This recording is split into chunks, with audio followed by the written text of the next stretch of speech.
Thank you for coming to our third event of Censorship Awareness Week, which is the first Censorship Awareness Week we've had, and we're hoping to have many more down the line because we have a sense that censorship isn't going anywhere. And I think one of the reasons we're having the week is that we think it's actually getting worse with every passing moment. And we can only hope that that's not the case, but it's there's the sociological, political indicators aren't real good on that. So let me just provide a little bit of context for our speaker today, Professor Laura Kipnis from Northwest University. And maybe a little bit of rationale as to why this particular professor who writes about these particular topics was invited. I mean, the first one I want to say, and this is to get a little capital from one of our greatest and most sacred figures, Secretary Hillary Clinton, who came last week. And I didn't go, but I heard some of her comments and was told, and one of the comments was that she said that people who disagree with each other need to listen to each other. And, you know, I think that means a lot to, I think, liberal arts education, but it also means a lot to the particular program that I direct, and also to me personally and intellectually. And the problem with that, of course, is that, you know, how do you decide what disagreeable views you allow to appear or to appear on your campus? And I found, again, not to be self-aggrandizing or self-congratulatory, but it's really about the project and the community rather than myself, that Wellesley's has done just a really spectacular job welcoming speakers all across a different range of positions. There's been grumbling beforehand and Twittering and Facebooking and whatever, it's tweeting, I'm sorry, Snapchatting and all that, but that's normal human behavior in the digital age. But I've found, again, this is to congratulate the community, and I think I mentioned this last time, that when the events actually happen and people get face-to-face and hear the arguments, they come off a little bit better and actually quite positive in my sense, because people come and they're civil and they ask questions, they listen, they debate, and they may judge even, but at least they listen and debate first rather than judge and not listen, which seems to me to be the mark of a closed society or a closed community. So this censorship week has been somewhat characterized by what I would roughly call people on the left, or liberal people who self-define as liberals, who have, for various reasons, whether they publish cartoons or wrote books about sexual politics that or other issues related to sexual politics, have been turned on or attacked for disagreeing with dominant positions or orthodoxies on their own side. This is crucial, I think, to keep in mind that one of the things we're trying to foster is the idea that if you identify as, say, a liberal in this case, or in, say, Wellesley's case, or in any case, doesn't matter where you are, that there may be a time when you as a liberal don't agree with what some of your other liberal colleagues are saying. And that you might want to say to them, well, you know, I'm with you on all these things, but on this particular issue, I disagree, and here's why. And what I've noticed as a sociologist over the years is how quickly people who do that can be turned on and or attacked, banished, vilified, or otherwise maligned just for violating the orthodoxy.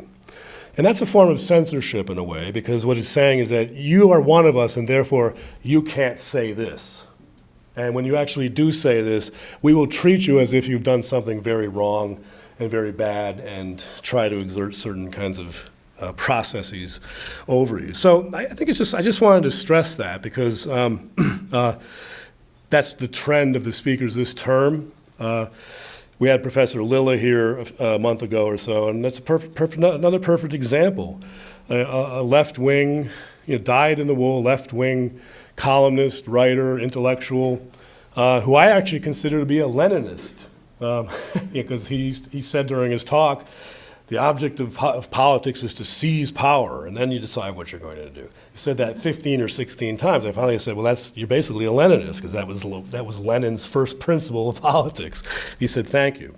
But the idea that somehow Professor Lilla, who has such a long credentialed history of being a pretty radical left wing, was seen as an enemy by a presumably liberal community is something worth noting.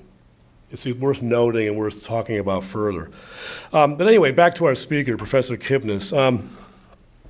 I want to give some rationale as to why I, as a director on our board, invited her. Personally, having read her work and seen what happened to her, and she'll explain more about that, but having read her work on sexual politics in general, which I consider to be very sociologically astute, and then seen accusations that she's somehow downplaying the existence of sexual assault on campus or herself committing sexual harassment by virtue of her writings, sexual harassment by virtue of her writings, I found that to be extremely problematic because I couldn't see it in the work.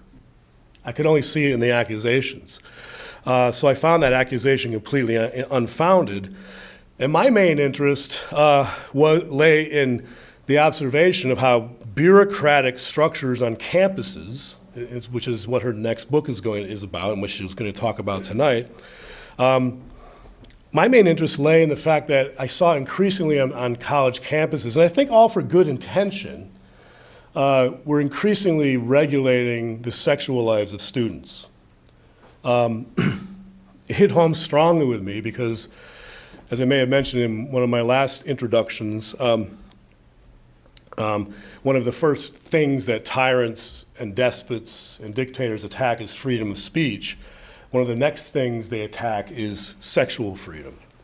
If you look at the history of communist societies, for instance, they were very threatened by sexual freedom because sexual freedom meant two human beings were getting together in the most intimate way possible, connecting in the most intimate way possible, and the state wasn't involved in that. And the object of the state was to be involved in everything.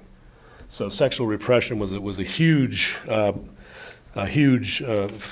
part of these totalitarian, authoritarian structures. So that's a little bit of context. I will not read you the blurbs for her new book. She will tell you about her new book.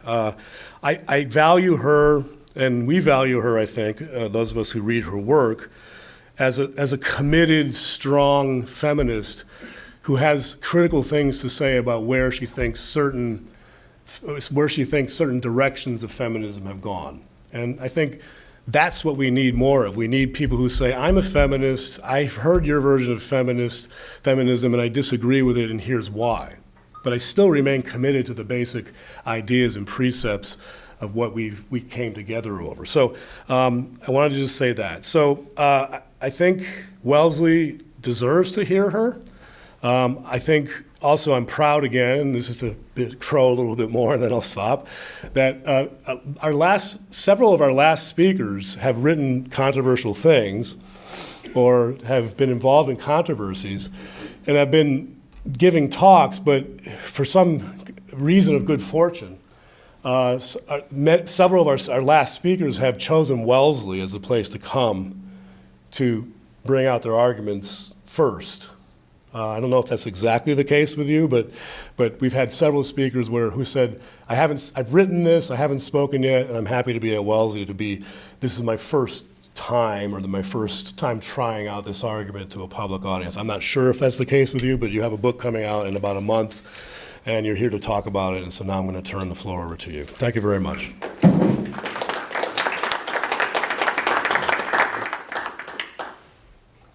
Thanks so much, Tom. And to the Freedom Project for this invitation, and to Wellesley. I'm really, really happy to be here. Well, let me briefly tell you how I ended up at a censorship awareness event, since it's kind of an odd story, at least to me. A few years ago, I was feeling kind of blocked as a writer because there are all sorts of censorship, including self-censorship. And I went to see a shrink to talk about how to get unblocked. And I found myself talking about how much I envied certain writers like Philip Roth, who seem to feel a lot of freedom on the page. And I remember talking in particular about this scene at the beginning of Sabbath's Theater, where Mickey Sabbath is masturbating on his wife's grave, which on the one hand is completely disgusting, and on the other, I wished I felt the liberty to write a scene like that, even though I'm not actually a novelist, I'm mostly an essayist. Anyway, in the midst of this moaning and blockage, I got an email from an editor at the Chronicle of Higher Education asking me to write an essay on campus sexual politics. And I am someone who's spent most of my career writing on sexual politics, and I suppose I have a reputation as something of a contrarian feminist. But anyway, at first I said no to the offer because I didn't think I had much to say on the subject, and because I thought of the Chronicle as sort of staid, and the last thing I wanted was to be hemmed in stylistically, which would hardly help with my writer's block. But the editor persisted, and she was flattering me and cajoling me, and she said they wanted a no-holds-barred essay. And she kept saying how great it would be, and I'd previously sort of agreed with the shrink that I would write an article a month to get over the writer's block thing, so I said okay. And because I was under the impression that no one actually read the Chronicle of Higher Education, I certainly never thought students read it. Maybe I felt a tang of the elusive freedom I was after, and so wrote in a candid and somewhat ironic way about the new campus codes banning professor-student dating, and about trigger warnings, and the increasing professions of vulnerability by students, women students mostly, and how, from my vantage as a feminist, this was all pretty terrible for feminism. Also, policies and codes that bolster traditional femininity, which has always favored stories about female endangerment over female agency, are the last thing in the world that's going to reduce sexual assault, which is a goal I assume everyone shares. The next thing I knew, students were staging a protest march against me and the essay, marching to the president's office carrying mattresses and pillows and signs accusing me of supporting rape culture. I think they were demanding that I be officially censured, but I never found out for sure because nobody actually ever contacted me about this protest march. I found out about it from a journalist in New York. I wasn't on campus that quarter. All this was rather strange, and even more so when the story started getting national coverage. Though as I later wrote, I quickly realized that all my writer friends were jealous that I'd gotten marched on and they hadn't. And I noticed myself shamelessly dropping it into conversation whenever possible. Oh, students are marching against this thing I wrote, I'd grimace in response to anyone's, how are you? This was in the second essay I wrote for the Chronicle after being brought up on Title IX complaints by 2 grad students over the first essay. They objected to me mentioning the case of a philosophy professor on our campus who'd been accused of sexual misconduct, even though I'd only written a few paragraphs. One of the charges was that I created a hostile environment, or maybe it was a chilling effect. I wasn't entirely sure which because I never actually got the charges in writing, which led me to become interested in questions I never thought much about, like due process and, of course, academic freedom and free speech. Though it turns out you don't actually have free speech at a private university, which was among the many surprising things I came to learn. Between the protest march and the Title IX complaints, I started feeling like a detective who's gotten too close to the information somebody doesn't want him to have and gets thwacked on the head in a dark alley. It was like I was being warned off the subject, which obviously convinced me I was onto something and to keep writing more, if only out of stubbornness and refusal to be kowtowed. In my own case, getting hauled through the Title IX process wasn't the worst thing in the world, mainly because I have tenure at a research university. That is job security, at least nominally. The situation would have been a lot different at a different sort of school, or if I were on a renewable contract. In that case, I'd likely be out of a job and wondering how to pay my mortgage, a problem I suspect my student protesters haven't had to face. It's the sort of fear that shuts a lot of people up. So yes, I have privilege, that current version of original sin, though I'm using it to say things others would probably be wiser not to say if they want to hold on to their livelihoods and dwellings. I know about these risks because going public about my case, I broke confidentiality to write about it in the second Chronicle essay. Going public put me on the receiving end of dozens of letters and documents relating to other people's Title IX cases, both professors and students. My inbox became a clearinghouse for depressing and infuriating tales of overblown charges, secret tribunals, capricious verdicts, and frightening bureaucratic excess. A lot of what I learned was shocking, and I'm not exactly unjaded about institutional power. This story about the excesses and overreach of Title IX isn't much known because it all happens behind closed doors and because it's all shrouded in demands for confidentiality, gag orders, effectively, and enforced by threats about more charges if respondents go public. I myself risk more charges by writing about my case. As you can tell, what I've learned makes me not the greatest fan of Title IX, at least in its current iteration.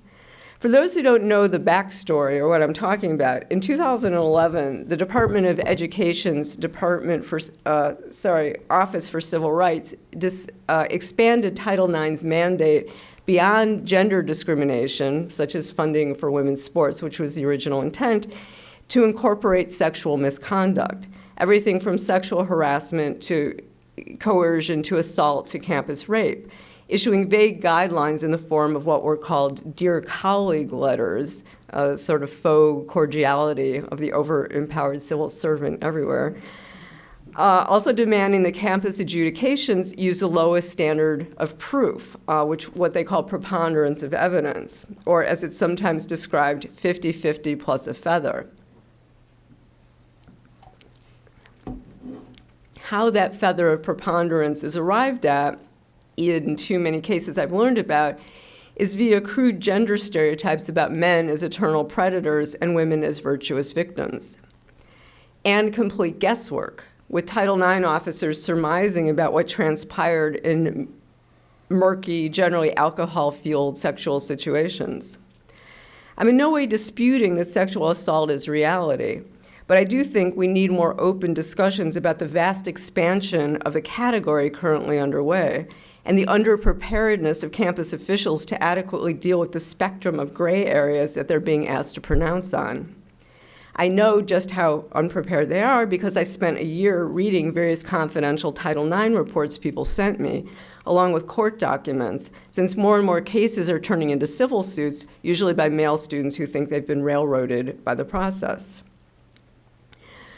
But it's tough to raise such qualms on campus. The reason, I think, is that the culture of sexual paranoia I'd originally written about is a theology on campus, and one not confined to the sexual sphere. It's fundamentally altering the intellectual climate in higher education across the board, to the point where ideas that challenge conventional wisdom, such as those in my first Chronicle essay, which was titled Sexual Paranoia Strikes Academe, are construed as threats.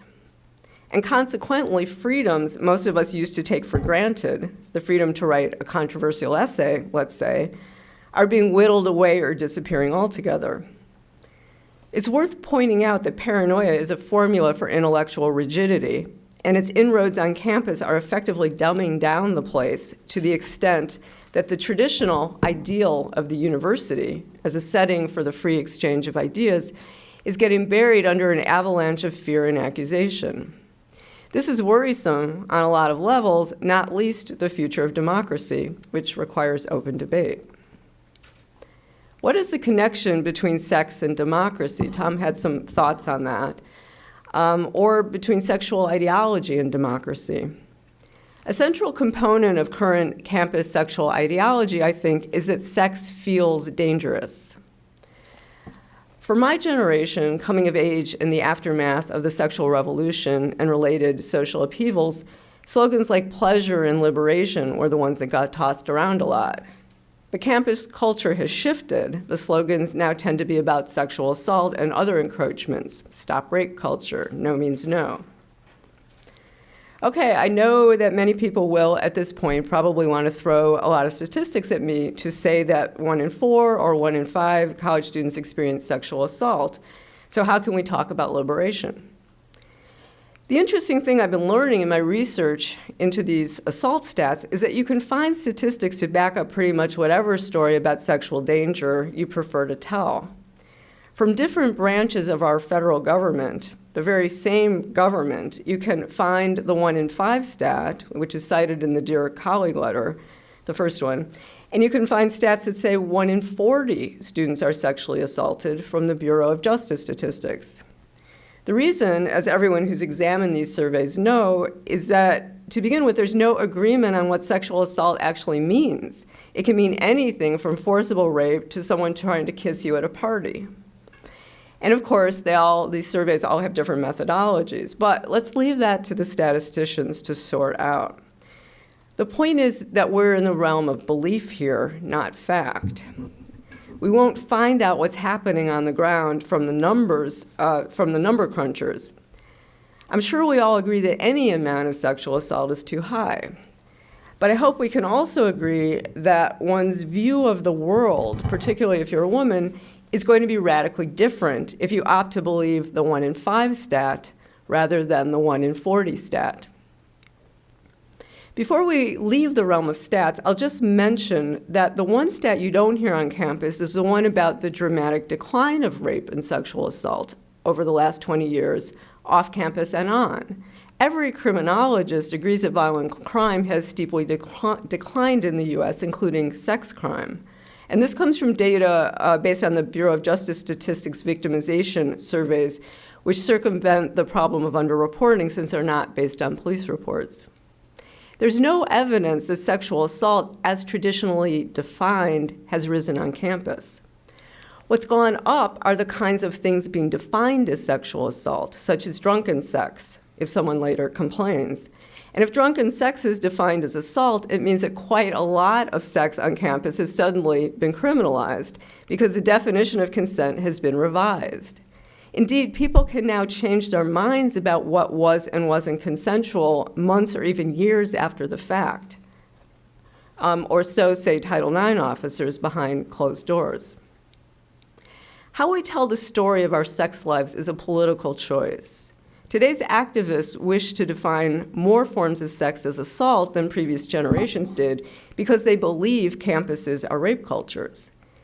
These are also narrative choices. Shifting the narrative toward danger changes the way sex is experienced. We're social creatures after all, and narrative is how we make sense of the world. If the prevailing narrative is that heterosexual sex is dangerous because men are predators, sex is going to feel threatening more of the time, and everything associated with sex will feel threatening. As we see in the sort of charges being brought to campus Title IX officers, which now include such offenses as making the wrong eye contact or telling a joke someone takes offense at. If sex feels dangerous, then a dumb joke can feel like an assault, and other people's sexuality becomes encroaching, if not disgusting. And I should add parenthetically that I'm focusing on heterosexual sex, though actually one of the main civil cases involving Title IX is between two men at Brandeis. It's a really interesting case if anyone wants to look it up. But I've come across no cases between women or involving trans students, though I'm sure they exist. But one of the problems of doing research on this subject is that it's all, under these confidentiality strictures. A few years ago, I was having a conversation with a class about a movie. I think it was the opposite of sex, aptly enough. I teach film at Northwestern. A student, female, made a comment assailing the female lead's poor sexual choices, which led to an unintentional pregnancy, pronouncing a bit Cotton Matherishly, I thought, about the character's irresponsibility and sexual risk-taking, a judgment with which most of the class concurred.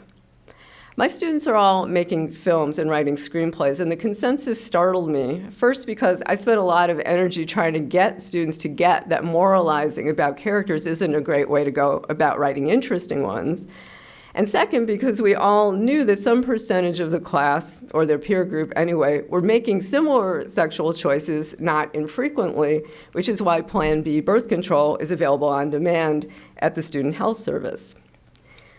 Most of my students are often pillaging their own lives for material, and then often at the end of a quarter will say to me, oh, that was autobiographical, and so I end up in conversations with students about things you wouldn't expect to be, so this is something I tend to know about. Anyway, the condemnations of this woman character struck me as a bit hypocritical.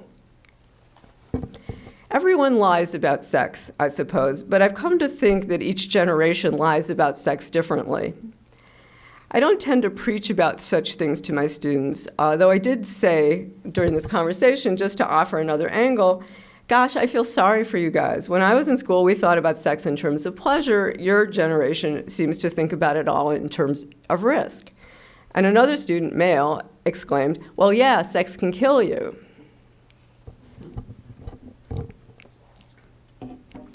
I've thought about that remark a lot since then. It was a great lesson in the obvious, which is that this generation of students is also the first post-AIDS generation. I started wondering what horrors my students had been exposed to in their sex ed classes. Necessarily, I suppose, but still. Obviously, there's nothing new about a youthful education in the hazards of sex. I recall disgusting slideshows of syphilitic sex organs in my own junior high school sex ed class, as each aging generation is all too pleased to educate the next one in the standard perils: pregnancy, disease, shame, spiritual corruption, and so on. The danger of sex is a recurring cultural script, to be sure. Crucially, it shapes gender roles and colors how gender is lived. Women are, after all, situated differently than men when it comes to sexual danger.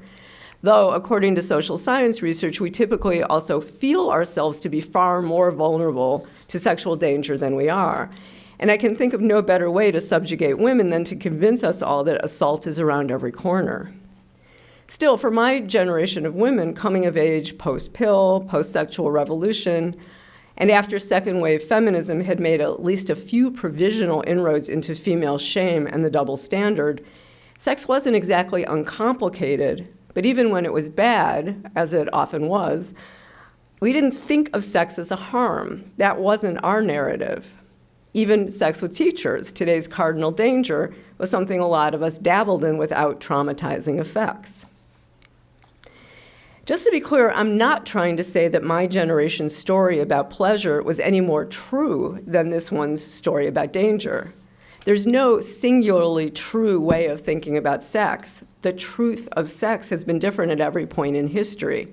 Every era believes its own sexual narrative to be the truth of sex. And at this point in time, the dominant narrative, on campus anyway, is all about hazard. But this shift in sexual culture isn't confined to sex alone. It's more like a land grab, gobbling up vast swaths of real estate along the way, including the very definition of what it is to be a woman. When it comes to sexual culture, each generation builds itself as an improvement over the last. No doubt the slogans about pleasure and liberation were our little lies about sex. The realities were obviously a lot more complicated, especially for women. But today's hazard story also comes with its own evasions, namely a large blind spot when it comes to female agency.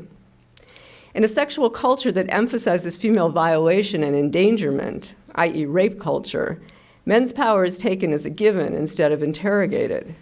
Male sexuality is by definition predatory. Women are by definition prey. Men need to be policed. Women need to be protected. Regulators are thus justified in weaving an ever-expanding host of regulation. But this is paternalism, not feminism. Among the weirder features of current campus life is a generation of student activists demanding greater regulation over their lives from administrators, in contrast to the demands of previous generations of activists that campus officials get out of their lives, like the free speech movement. When I was in school, the old people in charge of things weren't in cahoots with our sexual narrative, which at least provided something bracing to rebel against, an antithesis, some contestation. Now, old people and young ones, at least the more vocal among the young, all share the same priorities. One argument about the sexual endangerment story is that it complements the political agenda of those running the place. Neoliberalism is a term heard a lot lately, meaning the corporatization of the university, an increased focus on regulation and criminalization, as in off-campus neoliberalism, in lieu of education, along with an incredible bloating of the administrative ranks. Of course, Title IX compliance is among the central reasons for the bloat. The staffing up in the sexual misconduct area has been enormous. I mean, there's like an industry devoted to this. The ratio of administrators to students has nearly doubled since 1975, while the ratio of faculty to students has stayed constant. So that has something to do with the allocation of resources, which are being directed away from education and toward policing and regulation. One thing that's not much said in the flurry of cliches about campus leftism run amok, which is, of course, the right's favorite charge, is that expanding the reach of campus codes into micro behaviors like eye contact and jokes is also a neat way for administrators to consolidate their fiefdoms. If my sense of humor or gaze falls under the jurisdiction of some associate dean, that's a net gain for him or her, right? These administrative hires are seizing the prerogatives to set the tenor of the place, and it's a decidedly anti-intellectual tenor. Intellectual life is being sidelined. The notion of victimized female students has been a useful pretext for an enormous transfer of power over our lives to institutions and employers, speaking as a faculty member. Rights can be suspended because students are in danger. Resources can be diverted from education to the administration because students are in danger. All this comes wrapped in a vaguely feminist veneer, but if this is what passes for feminism, then feminism is broken. What we're seeing is hard-won rights, namely the right for women to be treated like consenting adults in erotic matters, being relinquished without a peep, traded away for the pleasures of blame and the pipe dream of safety. I realize I may not be speaking to the most receptive audience. I don't know. But since after I posted the poster for this conference on Facebook last week, someone sent me the Times article about the protest over the Sleepwalker statue here a couple of years ago, and the petition to move the statue indoors because it was regarded as potentially triggering or otherwise offensive. I mean, I don't know from the inside what happened, but the article said over 500 students signed this petition, which seems like roughly a quarter of the student body. I actually went to art school. I started out as a video artist and came of age thinking that offensive art was the most interesting art there was. This is, after all, the legacy of the avant-garde. And I still tend to think that encountering something offensive, and believe me, I'm as easily offended as anyone here, let me assure you, but being offended forces me into an encounter with my own boundaries in ways that more benign experiences don't. In other words, it's educational, which is why I'm someone who once wrote an essay on Larry Flynt in Hustler magazine, which evolved into a book on pornography, even though I don't particularly like pornography and find Hustler completely disgusting. But I also wanted to figure out why what's offensive often feels endangering when objectively it's not. I wasn't going to let this magazine have that power over me. Forcing myself to read it made me realize that it was a lot more complicated than I thought. A lot of it is about class resentment and deploys grossness as an attack on social elites.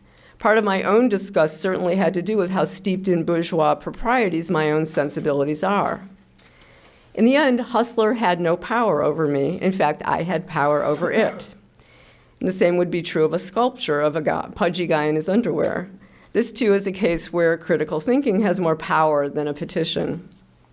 And as an aside, I don't tend to think that trauma theory has been a particularly beneficial thing for feminism, especially if it turns its adherents into would-be censors, which is something I'd like to write more about at some point in the future. But I throw it out as a research project for anyone who wants to take it up.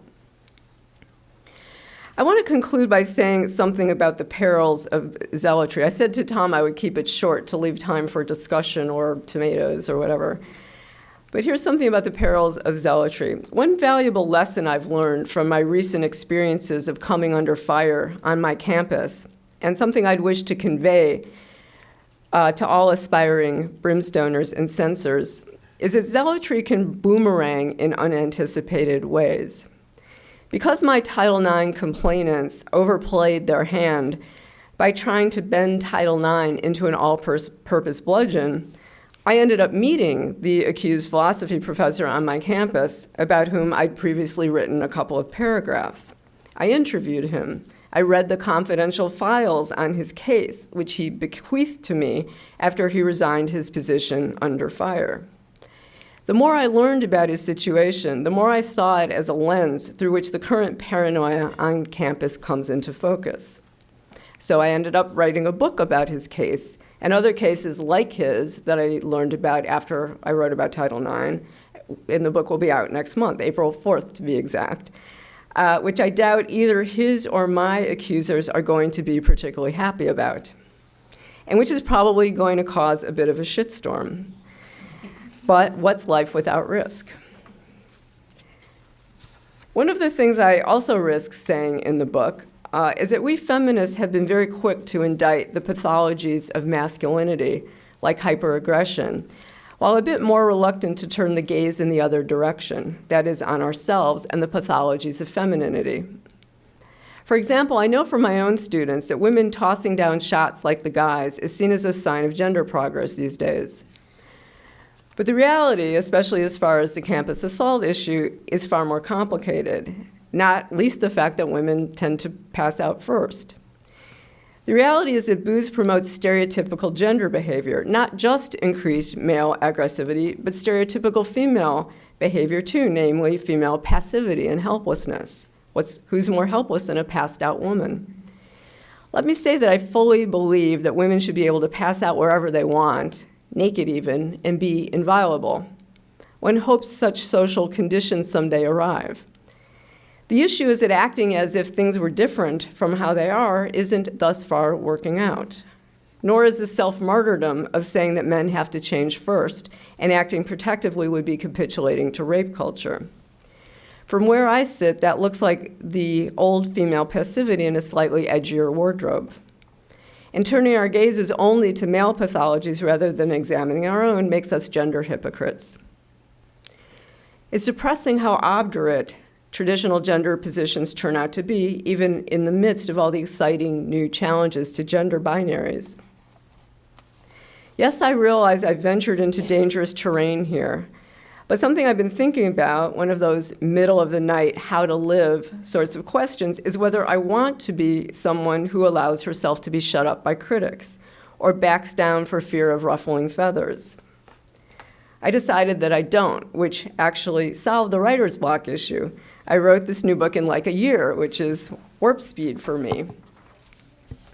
I mean, I'll just say something else parenthetically. I started thinking about the student drinking issue because I started thinking that in some convoluted way, you know, like a butterfly flapping its wings in China causing a tornado in rural Illinois, that I had gotten brought up on Title IX charges in a funny way because of the student drinking, because the climate of overregulation on campuses and the vast expanding power of Title IX has something to do with the inability of the current regulations to actually address the realities of sexual assault, and particularly because of what I think is a pervasive dishonesty about the role of binge drinking. So I started doing a lot of research and interviews and thinking a lot more about alcohol. You know, I never particularly cared if my students spent their weekends binge drinking and barfing into bushes, you know, as long as they got to class on Monday. But as I started looking more into the issue, I started thinking that these things were not unrelated. Anyway, as you've probably gathered, going through a Title IX investigation, though my case was nothing compared to what others have been through, has left me a little mad and possibly a little dangerous, transformed from a harmless ironist into an aspiring whistleblower. It's just these sorts of unintended consequences that a more psychologically shrewd band of zealots could have predicted. I mean, having been hauled up on complaints once, what do I have to lose? Confidentiality, conduct befitting a professor? To quote myself from the closing line of the book's preface, kiss my ass. In other words, thank you to my accusers and would-be censors for being my unwitting muses.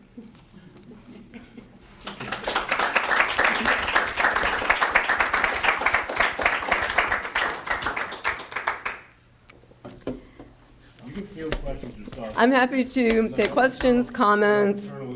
Yeah.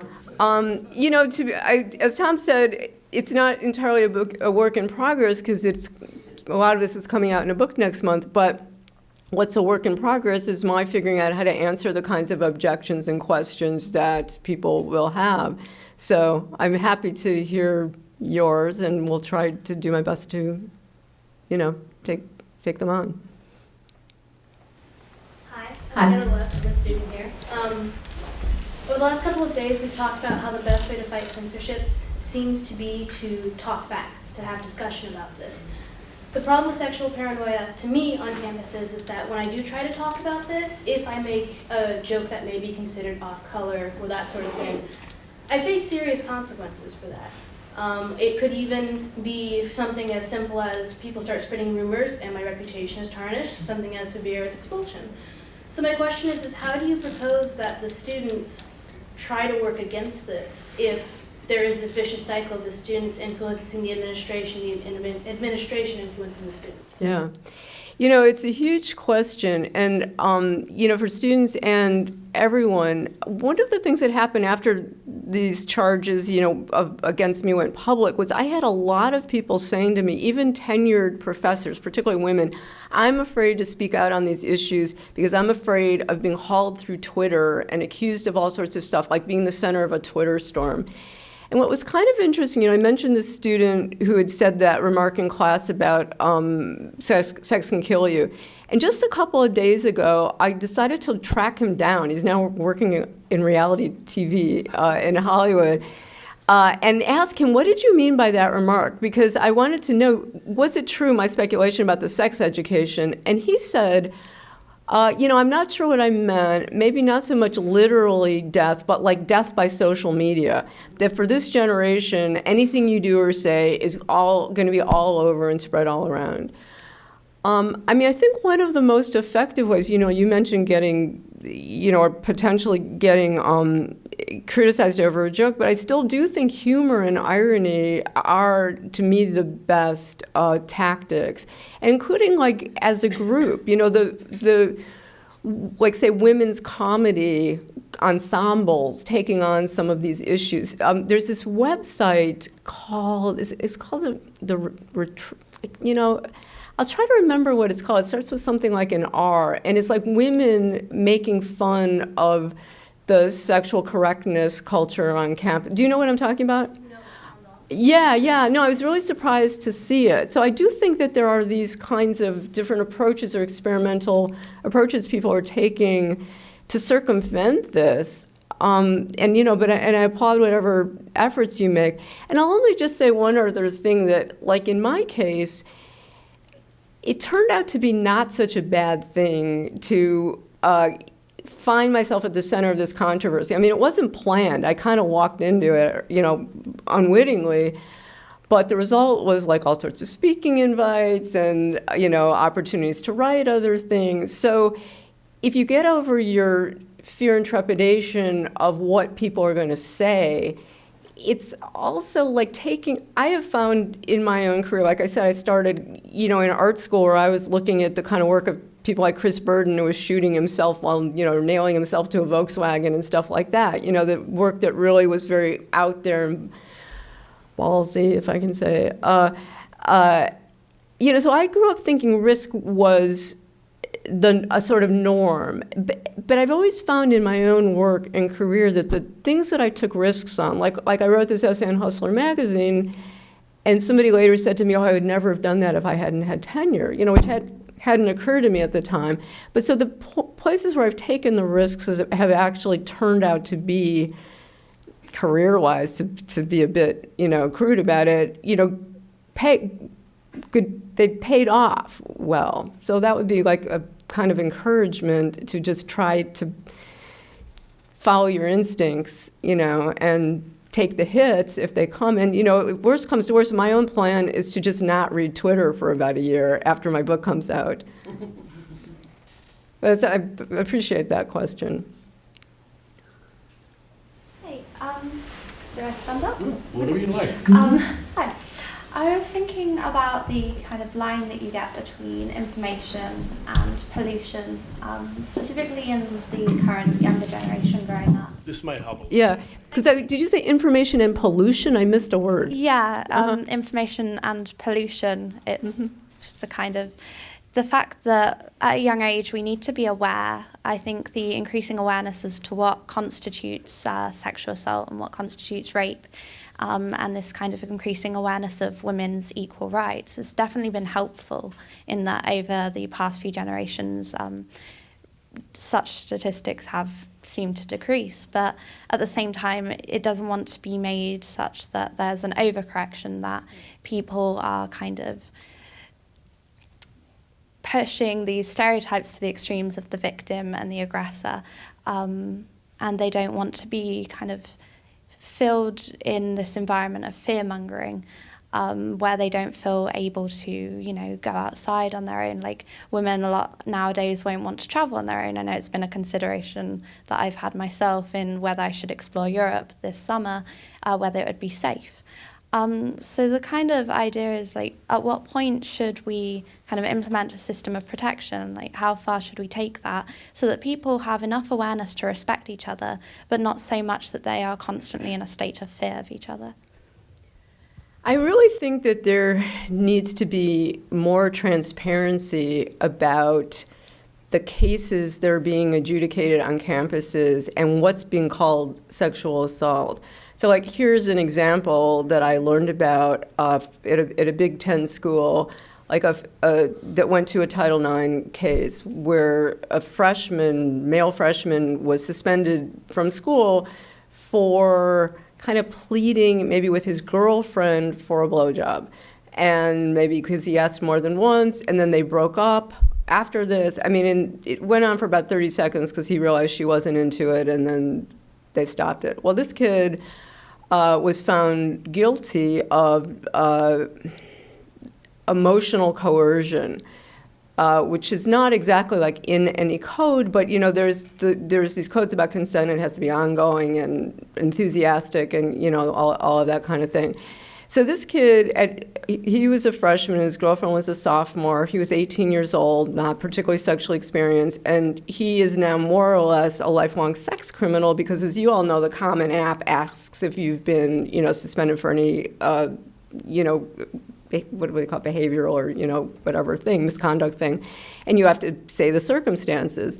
So here's somebody at 18 who feels like his life is ruined because of, you know, at that time not knowing that it was, that it could be found that asking for a blowjob would get you kicked out of school. So, you know, the norms are so shifting, but they're shifting behind closed doors, and the adjudications are happening behind closed doors. And you have Title IX officers who, you know, are maybe, some of them are wonderful people and some of them are vigilantes, you know, in my view, making up rules as they go along. And in cases like this, and the only people who can fight back are rich kids, because the civil suits that are being brought by men cost maybe like $500,000 to pursue, at least 100 and up to $1 million from what I've, 1,000, you know, 100,000 to $1 million from what I've heard.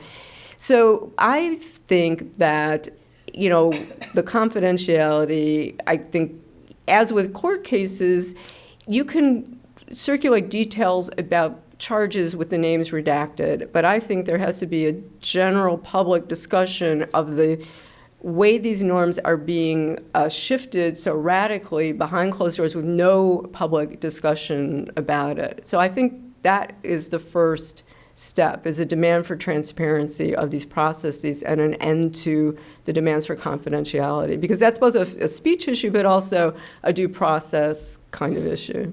So that would be my first step. I mean, I don't know what other people think about that. I mean, an argument would be, oh no, then fewer people will actually report things because they don't want to, you know, publicity or be named. And everybody will, like on a small campus, everybody would know who the person was, even if the name was redacted. You know, so that would be an argument against it. But you know, from what I've learned, and when this book comes out, I think a lot of people are going to be very surprised, because this is just not known what's going on. Nobody knows it. And it's incredibly widespread, from just what unsystematic information I've collected unsystematically. Pass the mic to the next person. Where are they? Right behind you. Oh. Yeah, you mentioned Sabbath theatre, and listening to you speak, I was thinking of The Human Stain, and Yeah. ritual humiliation of Coleman Silk. And I wondered if that book speaks to you in any way. Yeah, it's such a great title, and yes, of course. I mean, I guess that was a racial, misunderstood racial remark. But yeah, no, the gotcha atmosphere. I mean, gosh, that was written, what, 25, 30 years ago? Yeah, 2000. Oh, was that after Clinton? Yeah, so yeah, 2000. Okay, so it's not that long ago, but I mean, the atmosphere, I think, has become all the more censorious since then, and the pleasure of the gotcha. I mean, this is kind of similar to what the woman over there was asking. The pleasure of indicting the miscreant for saying the wrong thing or making the wrong joke, or the remark that gets misinterpreted. I mean, I really have a lot of cases that I found out about that have to do with like dumb jokes that somebody makes a case about, and there can be like a 6-month investigation of a joke that somebody made at an off-campus bar. And by the way, the other issue in Title IX is that now there's no such thing as off-campus. So you could be at a bar, and this happened, like, say, a case with a graduate student who's at an off-campus bar and makes a joke about some other TAs, and that leads to a big investigation because somebody reports that this joke was created a hostile environment. So the Dear Colleague letters are one of them. There's been about different versions, maybe 3 or so, says that it's up to colleges and universities to actually police behavior off campus, not just, on. So it's, yeah, no, I mean, I think, sorry, I'm like choking on my words here, but some of this may change. The Trump administration and the Department of Education under Betsy DeVos do not seem dedicated to enforcing Title IX, including, as we've all heard on the transgender, the Department of Education's transgender position previously. So the enforcement from there might be less. And so a lot of the overreach on campuses is because they're trying to avoid being on this OCR watch list and the potential of losing federal funding. So that threat may lessen. The issue, though, is that these infrastructures are so in place on campuses, and these Title IX officers and student deans are so over-empowered and responding often to student activists that it may not change on the ground, even if there's less demand from above, from the Department of Education. And this really was, I say as somebody who, had a lot of admiration for Obama, in many ways, not always the politics, but the overreach of these Dear Colleague letters was probably illegal. I mean, it was making law in the Department of Education, that was never passed by Congress. There's something called the Administration Procedures Act or something like that, where new laws have to be discussed before they're implemented. And this was making law and implementing it with no public notice, and it wasn't passed by Congress. And some Republican congressmen started raising questions about this, but it was strangely only the right that was raising the questions. Can you say a little bit more about how you experience the distinction between freedom of speech and academic freedom in what Northwestern is a private university? I mean, I think that the only schools that would legitimately be not under Title IX in that particular sense would be a Hillsdale College or a Grove City College. Mm-hmm. But any college or university that accepts federal funding can't be under the aegis of Title IX and not also under the First Amendment. So what I found out, although it's in dispute because all this stuff is people write this stuff. So all colleges that get federal funding have to adhere to Title IX in the Dear Colleague letter. So that's like every school. I don't know that there are any schools that don't get federal funding. Like maybe there are a couple religious schools. The First Amendment protects you against government interference in speech. So you could make an argument, and I actually just saw a law professor within the last week make an argument that I had thought was true, but nobody had said that. And I had thought if my case, like if somebody tried to fire me over Title IX at a private university, that this argument could be made that I was being deprived of free speech by a government agency, indirectly. But that wasn't what was being said. What has been said is that in a private university, you don't have, the only rights you have are the rights given to you by your employer at the university. So you all don't have, because First Amendment protects against government interference. It doesn't protect against your employer saying you can't say that. So like we have a faculty handbook that says something like, you have to, act in, your conduct has to be befitting a professor. So these students the grad students who pressed charges against me charged me with violating the faculty handbook because, which could be interpreted any number of ways, including because I made a couple of small mistakes in the article. Like I called a grad student who'd been involved with this professor, a former grad student, because I didn't know her name. And the language in the lawsuit was past tense. So, it's a bit complicated. And so she charged that was a violation of the faculty handbook because I had an incorrect fact, that was something I actually couldn't have known.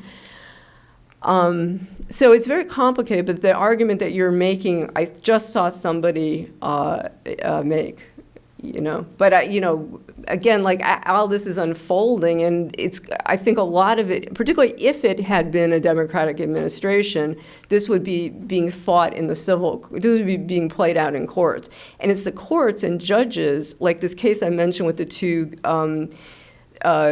men, the same-sex relationship at Brandeis, it was a judge saying to the school, you can't say that a student kissing another student while he's asleep when they're in a relationship is a violation of consent. Because the special examiner at Brandeis had said this student who kissed his sleeping boyfriend the student hadn't consented. And actually found him, I think he was also kicked out of school for kissing somebody who was asleep, who he was in a relationship with. So, sorry, that was a bit rambling. Oh, no. It's a really interesting case. But so the judge was trying to dial back on the overreach of these Title IX officers.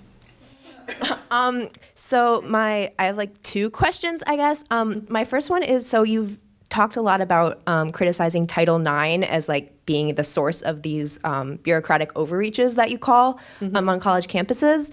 And because, as I'm sure you know, Title IX doesn't actually dictate what specific sexual misconduct policies are on each campus. Like each campus has to come up with their own sexual misconduct policy.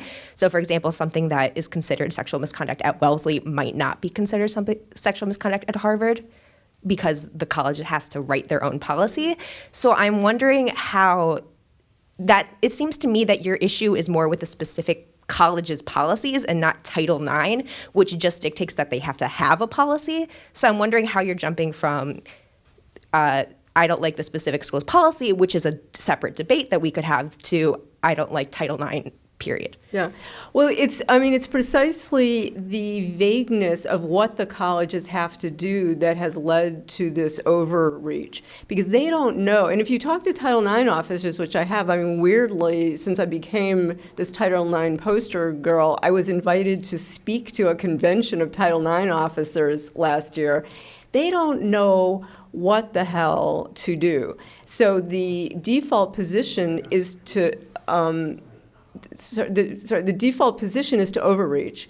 So you're exactly right that they don't say specifically what colleges have to do, and so they're doing too much because they are all terrified of ending up on this OCR watch list. Because to be on the OCR watch list, and there's like about 300 cases now proceeding that are left over from the Obama administration, cost them hundreds of thousands of dollars. If you're investigated and the OCR has been very aggressive in prosecuting schools when somebody complains that the school hasn't done enough to prevent sexual misconduct.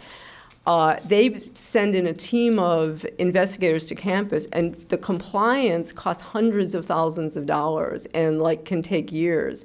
So I think that has actually led to more enforcement than if the rules were spelled out. So in that case, you think that the OCR should have strict, like, should say what consent is, or and things like that. Like that would, because wouldn't that just be more bureaucratic overreach, as you say? I haven't, I don't have like a position on that. I mean, not really like a policy person. I'm an expose whistleblower. So I haven't tried to figure out what would be the optimal way for the OCR to handle it.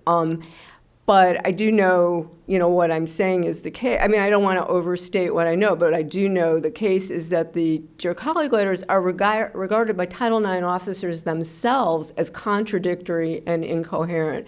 I mean, like an example is, it actually says in one of the Dear Colleague letters, nothing here should be used to prevent free academic freedom or free speech on campus. Yet I was still brought up on complaints and went through a 72-day investigation. So the Title IX officers, whose job is partly to protect the institutions from being on the OCR watch list, are bending over backwards. The same thing with a freshman being thrown out of school over a blowjob. Does the Dear Colleague letter say that's what you have to do? No, but that's somebody's interpretation.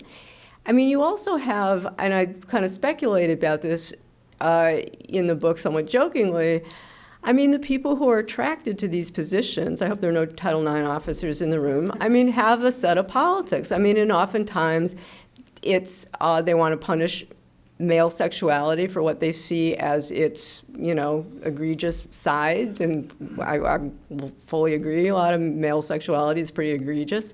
But they are in the position now to punish, to be punitive,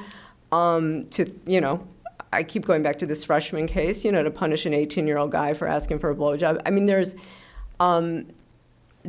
no oversight. So part of the issue is you have people who maybe have ideological commitments, to certain positions with no oversight on them, making policy behind closed doors. So those are some of the issues. But as to should it be spelled out in the Dear Colleague letter specifically, that I don't know. I haven't really thought enough about it. Can I add one point of order just on that note?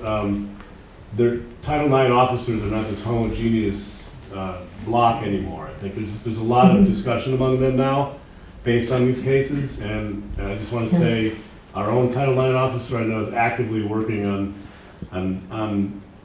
I don't know what the right word is, but Reining it in. What's that? No, I can't even put that word in it, but rethinking the entire scope of it based on some of these things, and it's a very cooperative venture. It doesn't feel in any way as if capricious or censorious or anything like that. There's actually a legitimate attempt to say there is sexual assault and there is sexual harassment. Here's what it is, and there's a whole penumbra of other things that fall outside of that, and we really need to focus it back in. And some of it has to do, at least this is my own sociological read of it, with the fact that they know the Trump administration is not going to be sending any Dear Colleague letters that say that. If anything, they're going to be sending Dear Colleague letters that say something quite a bit different. Rolling it back. Yeah. And they don't want to roll things back, but they also need to understand the realities of the power.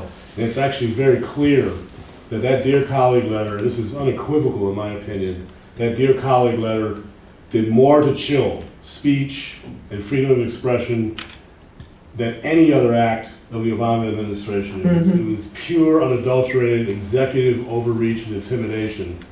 And the effects of it are still being felt.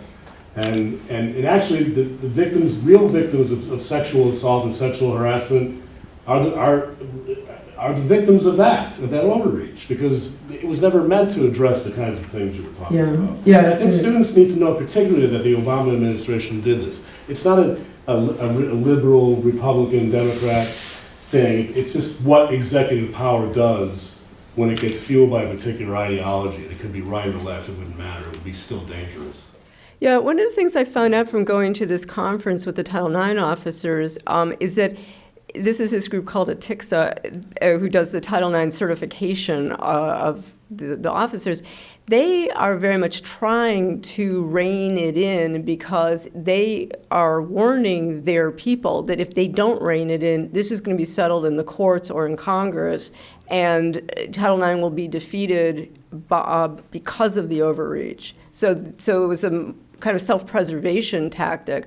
I mean, I actually thought in my own case that I had to be found innocent, because if I wasn't, it would be a collision, even though it's a private university, between the First Amendment and Title IX. And Title IX would come out there would be so much more scrutiny. If you have a feminist professor writing an essay, getting brought up on Title IX charges, Title IX itself, I think, because it wasn't like I was going to keep quiet about it, Title IX would have come under a lot of scrutiny. So I kind of did feel in my case it was, there were political reasons that I had to be let off.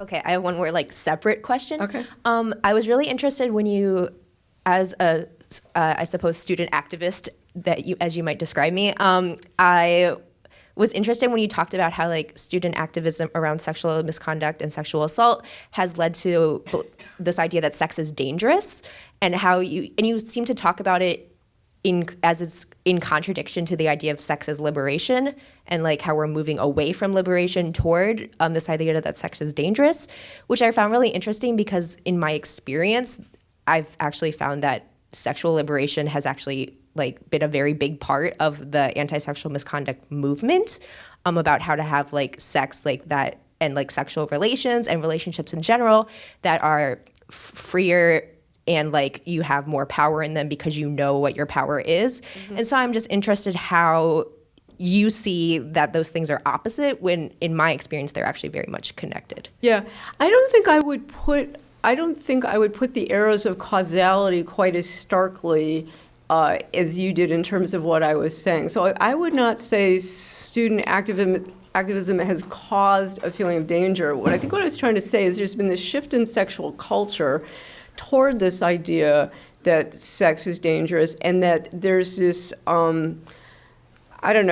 it's not so much a cause and effect, but a kind of, there's this term out of Marxism, expressive causality or something, where there are all these different forms of causation acting on this one thing. It's sort of not like a billiard ball causality, like this causes that. So there's this culture in which sex is seen as dangerous. There's this emphasis on the statistics that sex is dangerous, and the kind of fetish of movies like The Hunting Ground, which, a lot of people really question the accuracy and the reporting in those stories, or the selection of the cases and that kind of thing. So there's, just this kind of emphasizing of danger, but I'm not saying it's caused by student activists at all. But I completely agree with you that any additional openness about sex, which I think groups, like yours are talking about what actually happens. And what I would say, you asked me before about what policy recommendations, or how do I think the Dear Colleague letter should read, or the OCR what codes they should have. What I think is that what's not happening is education. What's not happening is sexual education for women and men. I mean, one of the things I say in the book is when I was in my 20s, I took a women's self-defense class. I took 2, where you learn how to break boards with your foot and fight off a rapist if you have to, and tactics and techniques. And I think instead of, these idiotic skits they give women when they come to school, which is now mandated by the Clery Act, teach women self-defense. Have open discussions about how to say no. I mean, one of the things I learned talking to students, a lot of women don't know how to say no to sex. And people are not teaching them, and that's a failure of educators. So when, as with your group, these things start being talked about, women feel themselves to be more empowered, that I think is what has to happen. So, education instead of regulation, not more regulations. So I just wanted to add that it seems like this culture that you're talking about does exist outside of the university as well. And what can be troubling there is that if there's a dispute, there really is no process to deal with it, as long as it's not, something with the criminal justice system. So it often can come down to like whoever is loudest on social media dealing with a dispute. So I was just curious, from your point of view, where do you think this sort of culture of fear or danger or paranoia came from in the first place? Which kind of context do you mean, though? Because, I mean, okay, so corporate context, there's a lot of, regulations, HR codes, and that kind of thing. But do you mean like informal shaming, like in social circles? That Yeah, kind of? in social circles. I mean, I'm thinking specifically of an incident that happened in a social circle that I am a part of at an art gallery, which is a place where there is no system in place to deal with any kind of dispute like that. So it more or less comes down to, on social media, who is louder or who has a bigger army to be, who can shame the other party better. Yeah. It's an interesting moment. I mean, on campus, one of the things I've been thinking is that, you have far more women undergrad enrollments. I mean, I understand I'm at a women's college, but across the country, women's enrollments are now, greater at the undergrad level than men's. And so I think that's one of the things that's changing the culture, where women are saying, hey, we're playing by our rules now. Male sexual norms ruled for a lot of the time, and there were certain kinds of shaming of women's sexuality by men. And a lot of that's changed, and now the shaming is going in the other direction. Women are shaming men for, defying what women want to be the sexual norms, social codes and that kind of thing. And, so a lot of that's being fought out in social media, partly because it gives different people access to forums and that kind of thing. So, I mean, I'm not hugely in favor of shaming one way or the other, but I'm also aware that if you look at it kind of across time as opposed to just synchronically like this moment, you can see how shame has worked around sex, and depending on, different people are doing the shaming. So I'm not completely against it. I mean, to just be honest about it. But, I think it's also can be completely hypocritical. You have people called out for things that, in dishonest sorts of ways. I don't know. Do you have any ideas about it? I'd be curious about. I'm not really sure. It's just that I've encountered it, and I've kind of wondered where it's coming from. Yeah. Sometimes I wonder if maybe just the omnipresence of smartphones and social media and the way that people aren't as used to interacting with people they don't know, especially younger people these days. Maybe as a result, there's more just fear of, situations like these or something. I don't know. I think there are a lot of contradictions in the sphere of sexual conduct or interpersonal conduct in general. One of the things I think, on campus is that on the one hand, you've got the hookup culture. On the other hand, you've got this sort of fear and activism around, sexual assault, and that these things kind of merge together, and it's a big mess. And I think that's true off campus too. I mean, I think in the context of heterosexuality, I think there's this simultaneous dislike of men oftentimes and attraction to men, or desire for. I mean, I think there are a lot of conflicting sorts of relations being played out, and you see this on social media when some of these things erupt.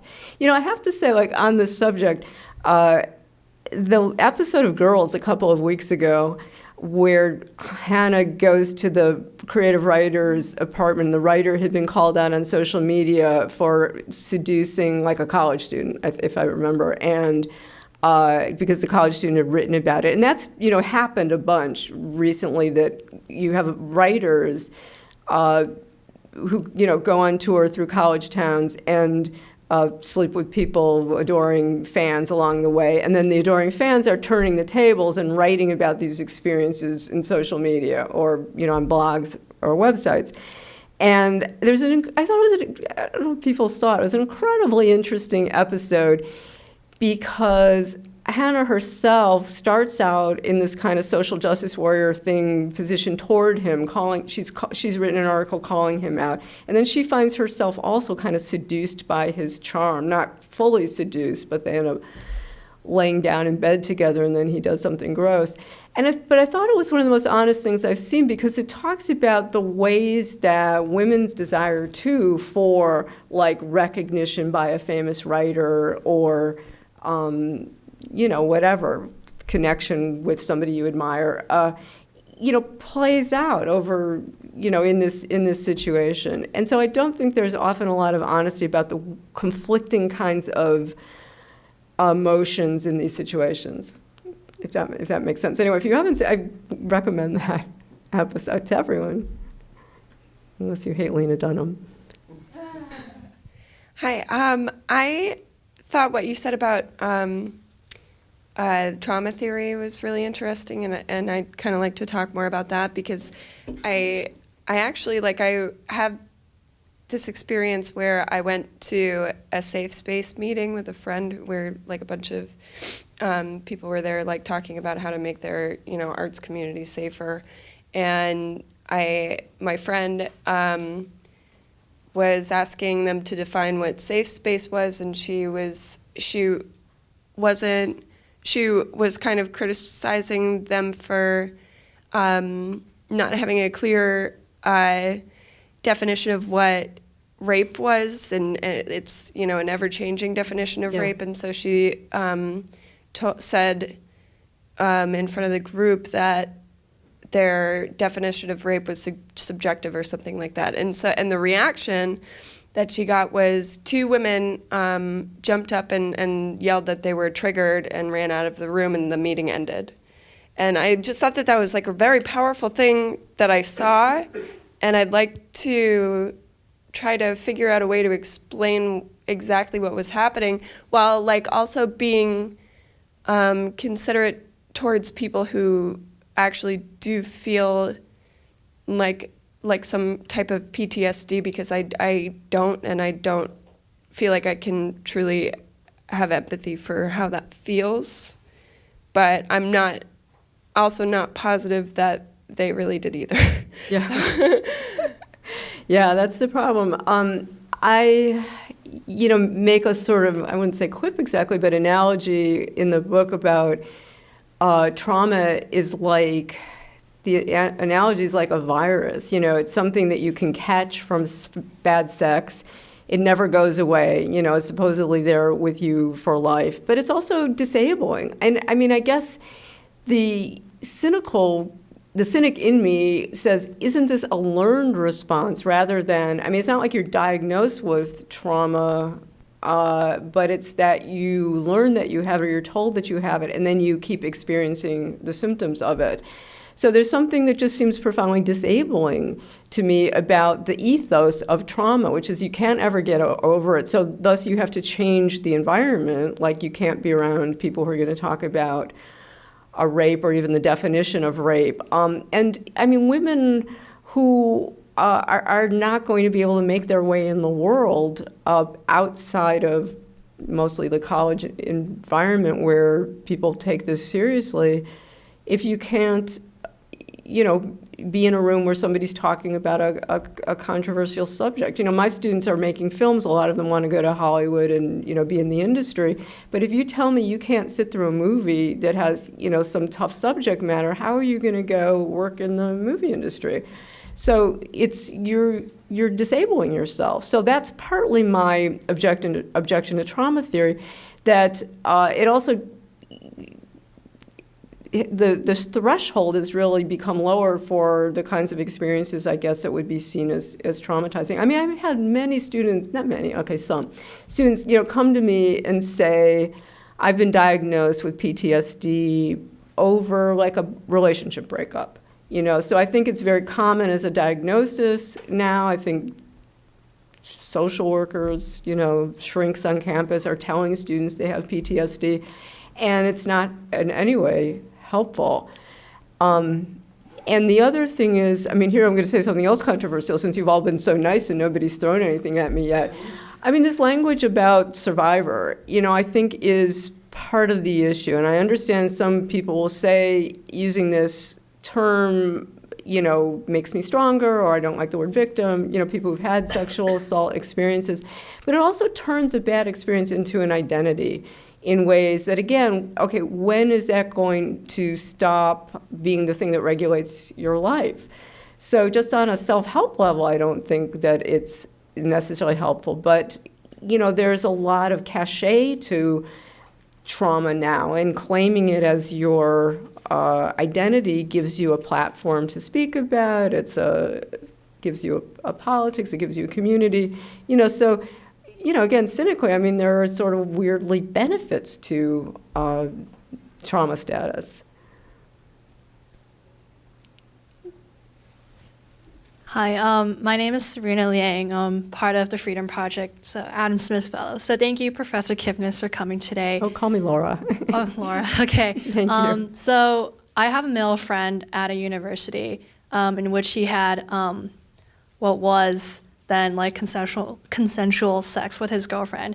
And then a week later, she did not think it was anymore and filed Title IX charges against him. And in the aftermath of that process, there's obviously the social media echo chamber. And so before it even went to the courts, and before the actual investigation even started. Campus court, you mean. The campus court, yeah. His fraternity kicked him out.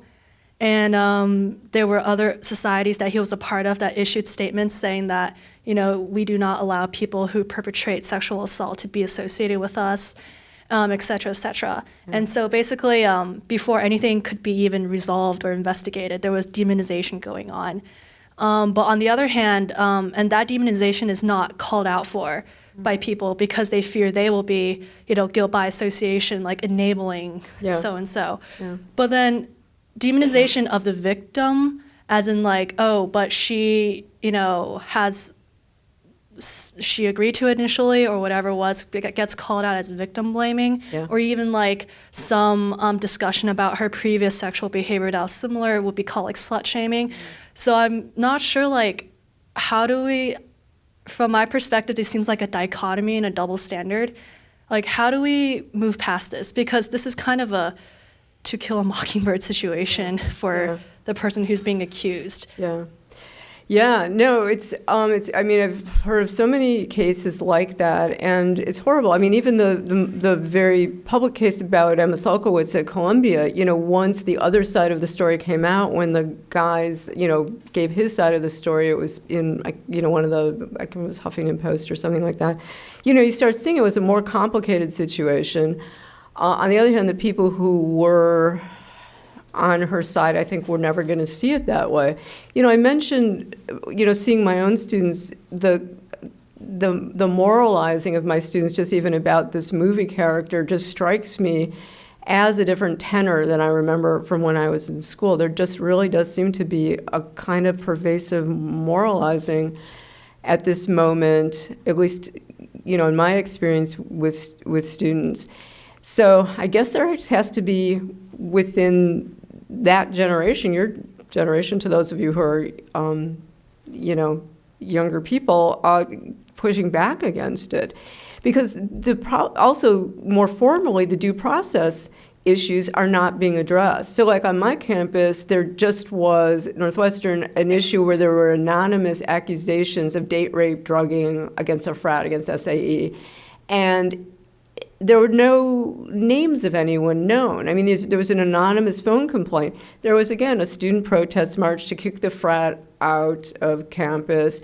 The frat has been suspended officially on the basis of anonymous accusations. I mean, I'm no fan of SAE or frat culture generally, but the rush to judgment, exactly in this case, is that partly is based on the idea that there's no such thing as a false accusation. So, and that's something I talk about in the book, and you'll again have people throwing these stats around at you saying, oh, only 2% of, rape accusations are false, which is another somewhat false statistic that I talk about. So there's a lot of mythologies based on false wielding of statistics, but that's the ethos now, including the fact that anybody who makes an accusation gets called a survivor, which I actually wrote to the general counsel at my university saying, how can you use the term survivor to talk about an accuser? There was an official document that came out where it was about when will a survivor find out the results of a case, like an adjudication. And I said, but if the results haven't been established, how do you know this person is a survivor and not an accuser? So if the campus officials themselves are participating in these failures of due process. So I just think it has to be called out. But the culture is so much on the other side that it really is. I mean, I'm kind of alone. I mean, I wrote a letter to the student paper saying, wait, shouldn't we wait to see if there's evidence before we conduct these, protest marches and stuff? And, would be seen as a rape apologist for saying that, because everybody knows this happened even if there's no evidence. So I don't really have a good answer for you. I mean, but I think it's happening all over. And I guess there's going to be at some point a turning of the tides.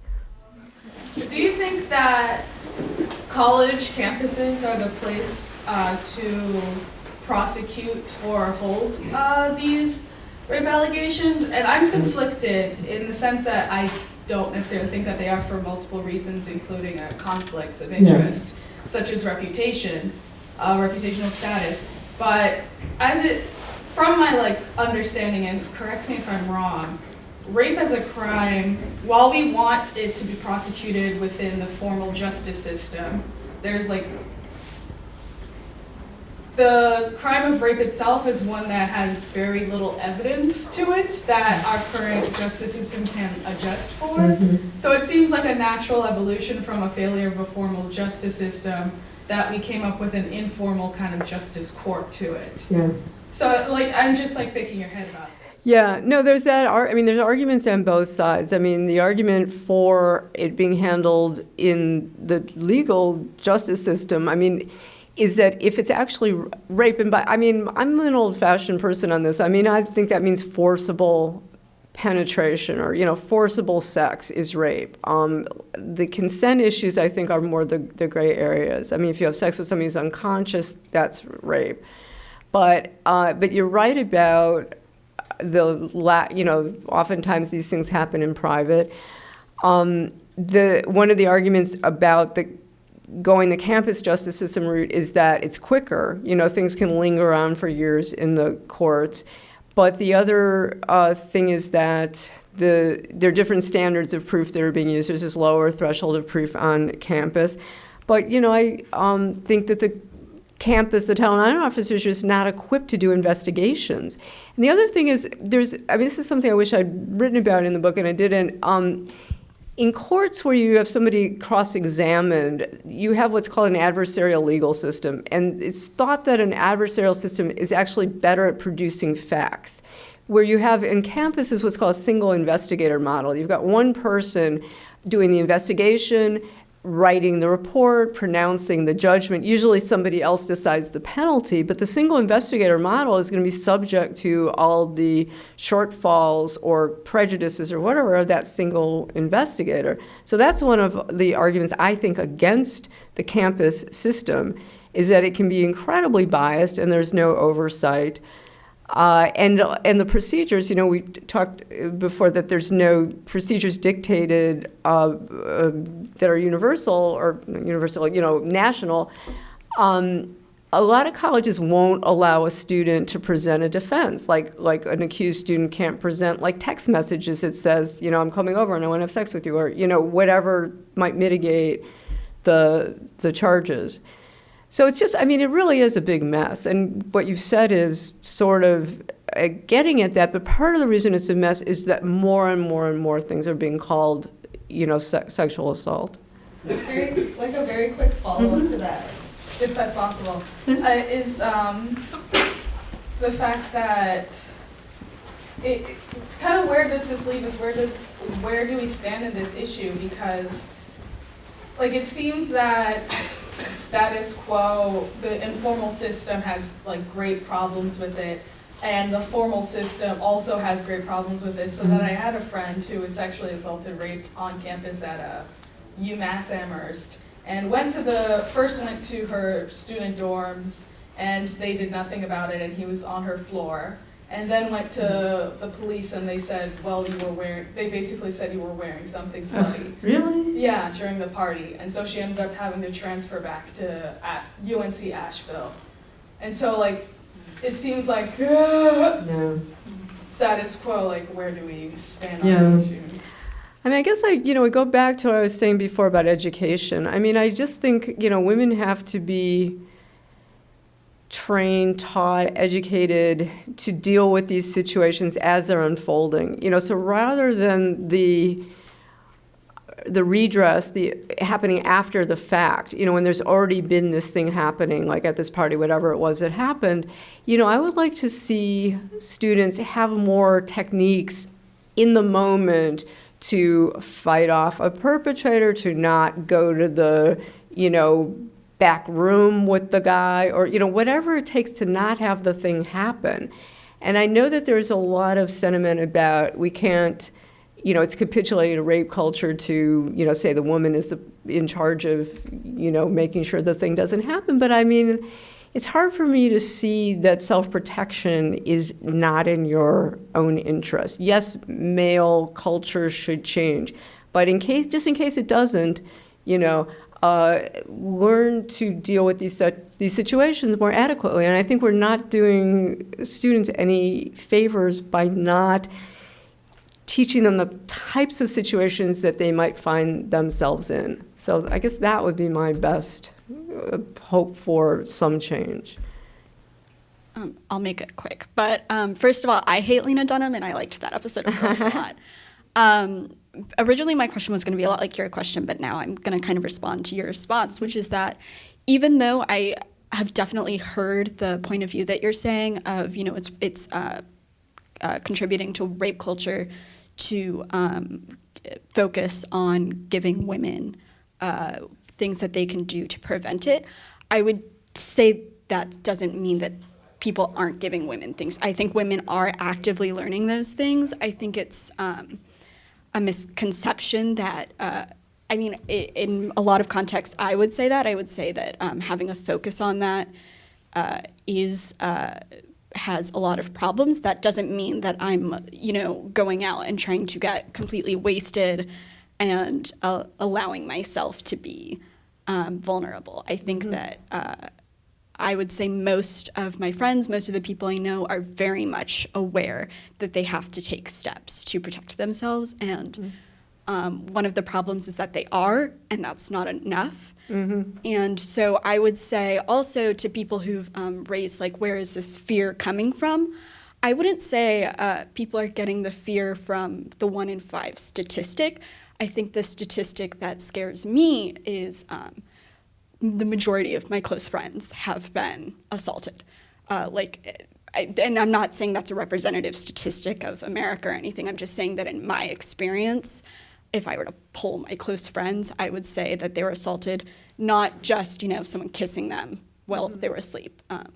I think, and none of them have taken any legal recourse.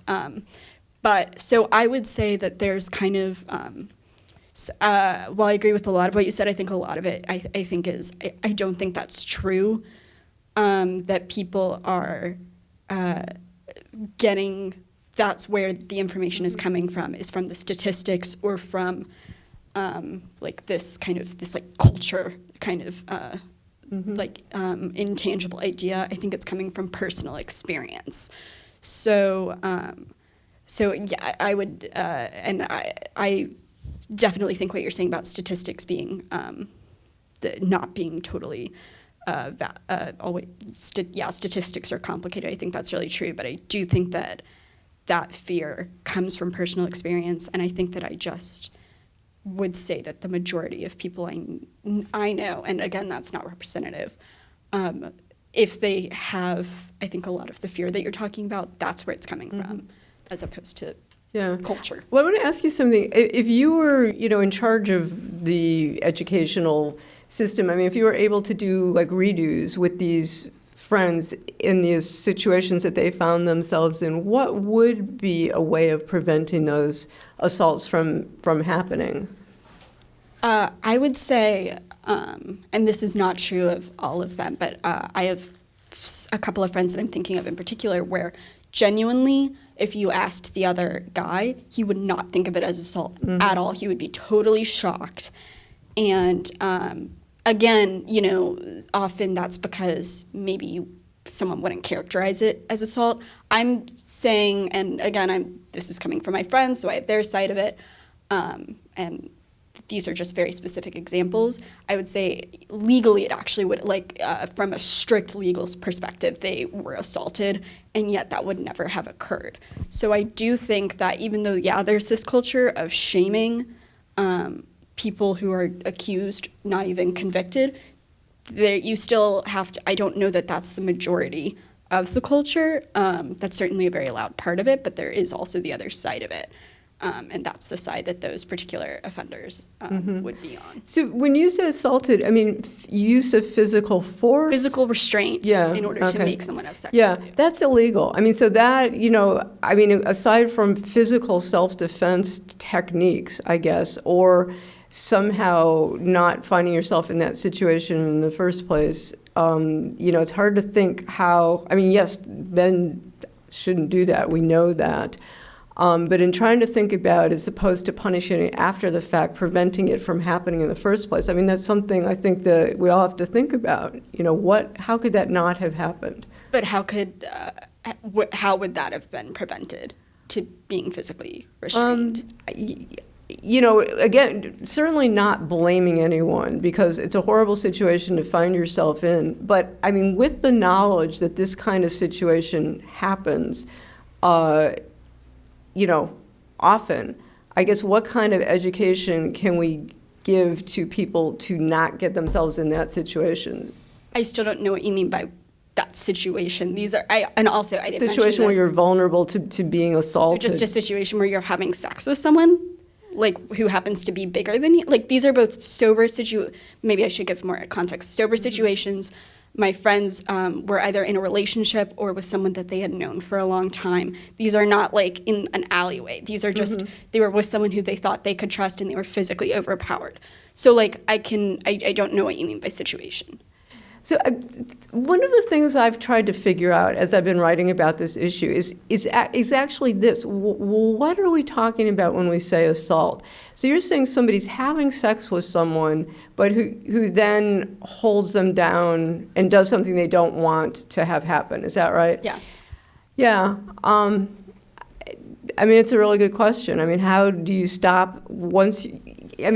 Part of the problem is that sex is inherently vulnerabilizing. You're there generally naked with somebody, and in heterosexual sex, often somebody who's a lot bigger than you. Both men and women, I think, are pretty inadequately, educated about sexual, reciprocity or, kindness or whatever you want to call it.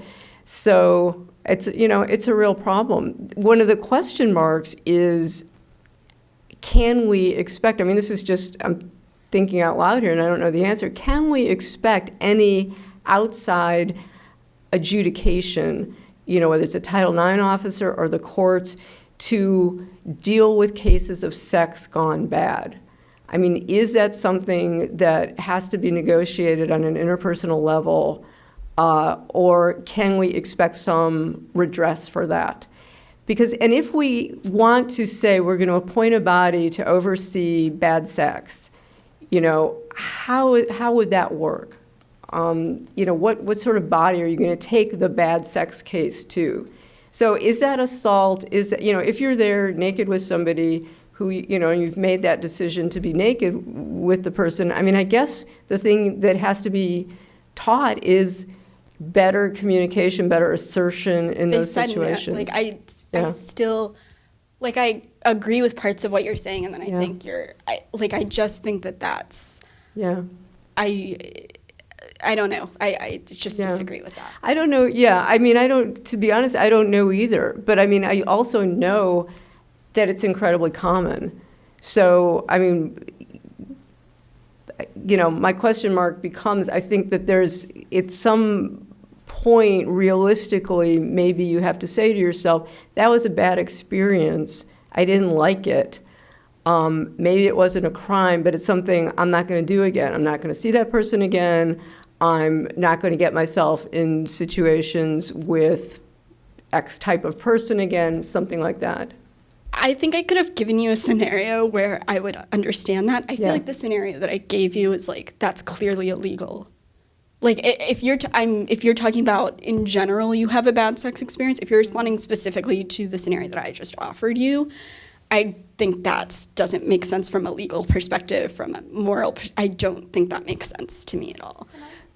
Could I just say one more thing there? But from a legal perspective, I mean, what proof do you have to go into a situation where you have somebody adjudicating a situation where you say, the guys would say, no, this was, normal sex, and the women saying, no, this is assault? Yeah. From a personal perspective, sex is a very subjective situation. There are people who like rougher sex and people who don't. So part of the thing is that, to me, if I don't like rougher sex, if I don't like a situation where I may be held down, I make sure that I communicate that before I have sex. And if I do like that, then I establish the safe words, which is something that I have learned from sexual education. I establish a different form of communication that can come over that if that's what I'm enjoying. If I'm not enjoying that, I don't think that she's trying to normalize sexual abuse or being physically held down to do something you don't want to do while you're having sex. I think what she's saying is that further sexual education can help to prevent these situations, not completely. Yeah, I'm sorry I didn't mean to make this such a back and forth, but No, it's again, interesting. You're getting to the real nitty-gritty again, of it. I think that those are good points in a different scenario. Yeah. I think that was the wrong response to the scenario that I'm saying, where someone said no, they did not intend to do a certain action in some way. I think that that's a good point in a different scenario. That's not the scenario that I have offered, and I'm trying to think of it in terms of like what I've told you and what information. But I would disagree that that's the correct response to specifically what I have given you. And so the correct response would be prosecute the person? Yeah, if someone has sex with you, if someone penetrates you forcibly after you've said no, which is what I said, yes, because that's what rape is, and that's what earlier you said rape was. So I think also, yeah, I've forgotten, I lost my train of thought at some point, but I would think that's wrong. Sorry. Unless there's somebody on this side, I'm looking over on this side. Yeah, go on. Okay. Just out of curiosity, just tacking on something else to consider is kind of the racial politics behind who we send to jail. And the fact that while there are cases, and I have had even my own personal experience where a male friend ended up in a bad sex situation, that even that was agreed to be consensual, and then later the girl retracted her consent.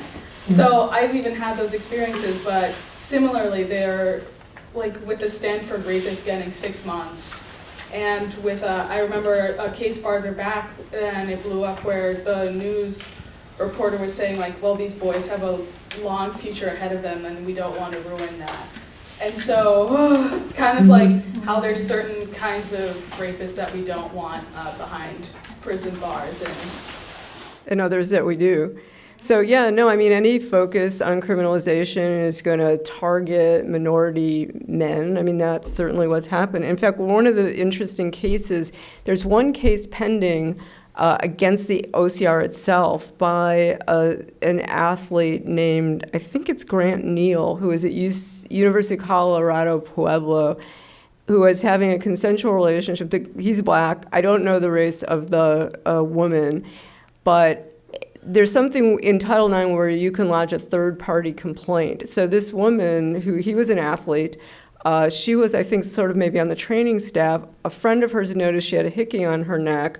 turned him in as an assault, as an assaulter. The woman with the hickey said it was consensual. The school went forward with the case, kicked him off the team, which meant, if you're on an athletic scholarship, out of the school. And, obviously a lot of the, percentage of black men in college campuses are there on some kind of athletic scholarship. And, well, that becomes a complicated situation. But in any case, you have a situation where the woman herself is saying it's consensual, and the school proceeded with the case. And I can't think that the race of the guy is immaterial there. So yeah, I mean, there really are, that's certainly a complicating factor in increasing policing of sex. This may be like the hardest conversation I've ever had to get to. This was a tough. Yeah, okay. I mean, we usually knock off at 6 because we have plans afterwards. So it's very difficult for me, being me, to break this up. And I think I want to just thank everybody for not breaking up and just letting our speaker a little bit off the hook, I suppose. Although I'm glad that some of you came and asked her questions and put her on the hook. Yeah, I'm very glad she were the tough questions. I appreciate that. Yeah, I think absolutely. This is certainly a conversation that I think is nice to have in public with a diverse kind of audience of different people that don't often hear these things because they're done in peer groups or between administrators, and faculty members certainly don't get to hear a lot of this kind of thing either. So I want to thank Laura for coming, and I want to thank you all for coming. Thank you for inviting me. Thank you for the conversation.